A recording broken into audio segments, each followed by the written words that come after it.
The US and Brazil are the two largest exporters of soybeans. China is the world's largest importer of soybeans. Mhm. China was buying all their soybeans from the United States just as a way to kind of make it up a little bit. Like, well, we got to buy the soybeans anyway. Why not buy them from the US to keep the US-China trade deficit under control so it doesn't become too politically toxic? Well, as soon as Trump threw on the tariffs, China retaliated by moving their soybean orders to Brazil, stop buying U.S. soybeans. Well, that's not a phone call. I mean, you're talking about vessels, port facilities, agriculture, trucks. How do you get the soybeans to the ports? How many do you grow? Where's the fertilizer coming from? Et cetera, et cetera. And all those parties, the shippers, the cargo, the insurance companies, and so many people involved, banks, letters of credit, it's just a lot involved. They don't like short-term relationships. They say, okay, I'll do it. I want a 5-year contract. And China said, okay.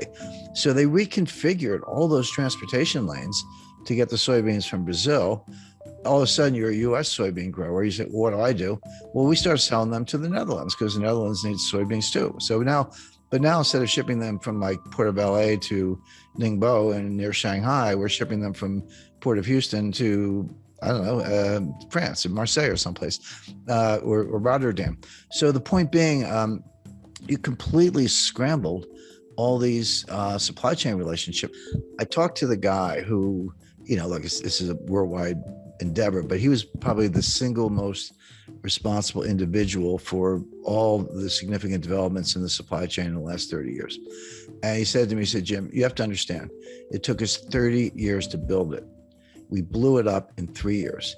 It's not going to come back overnight. It's going to take 10 years or more to rebuild it. And what I talk about in the book is supply chain 1.0, which is 1989 to 2019, and then supply chain 2.0, which kind of starts now, but is going to go indefinitely because it's going to take a long time to put this together.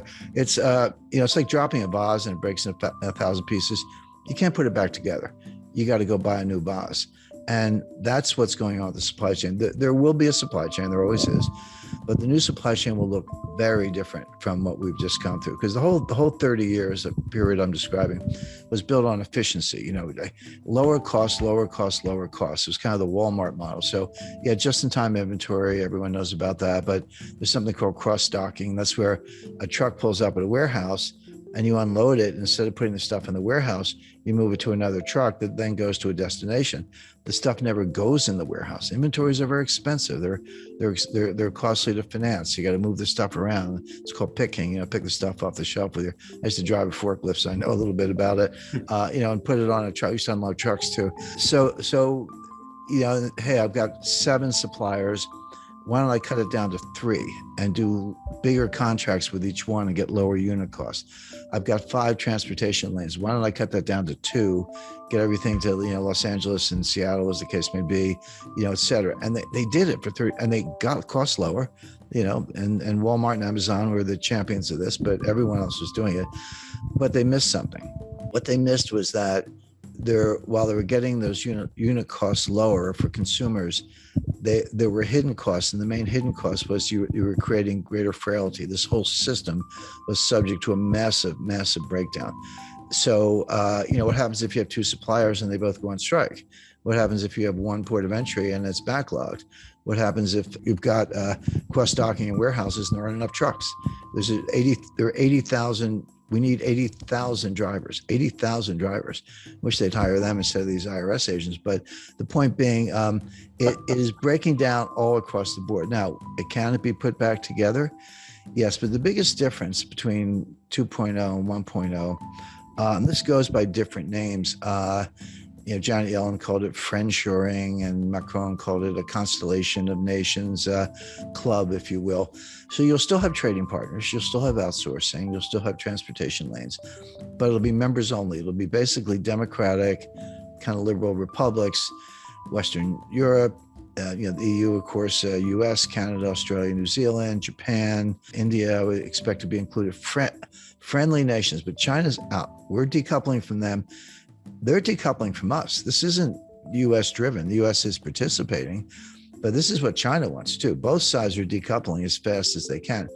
China can develop its own network, maybe Central Asian republics, some Southeast Asian suppliers and so forth, but they're going to lose customers. Well, most of their customers actually in the United States. We won't buy their stuff and we won't sell them our stuff, particularly high tech stuff. So the world's going to break, and these new clubs are going to be formed, and there will be trade and there will be transportation lanes, but it'll be much more restrictive. Now, will prices be a little higher? Yes, but it'll be more secure. So the way I describe that, if you buy insurance on your house, or I buy insurance on my house, you don't want your house to burn down. You hope it doesn't.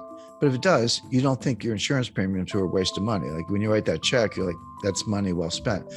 When you pay higher prices for consumer goods, the delta between the old price and the new price is your insurance premium for a more reliable system.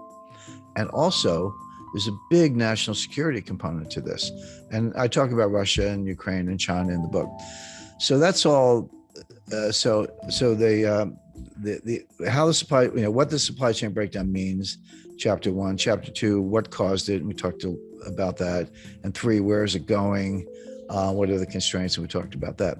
But then my editor, who's love working with us, she said, well, Jim, got to be a chapter on inflation. I said, of course we do.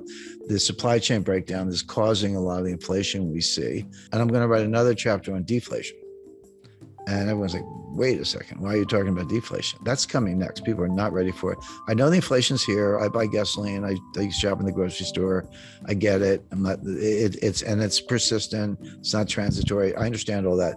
But inflation has 2 major sources. One is the supply side, which is called cost push inflation. So that's energy price shocks, the stuff we're seeing coming out of Ukraine, fertilizer shortages, strategic metal shortages, component suppliers who can't deliver stuff to factories in Germany and they're shutting down, et cetera. The other cause is from the demand side, and that's called demand pull inflation. Basically, it's psychological. Consumers pull demand forward. They're like, hey, I was thinking of buying a refrigerator. I better buy it today because the price is going to go up in 6 months. And in the 70s, we had both. It started with cost push with the Arab oil embargo, but it ended up demand pull. I was starting my career at the time. Your boss would just give you a raise. You didn't even have to ask. Inflation was going up so fast. Like, I better give this guy a raise.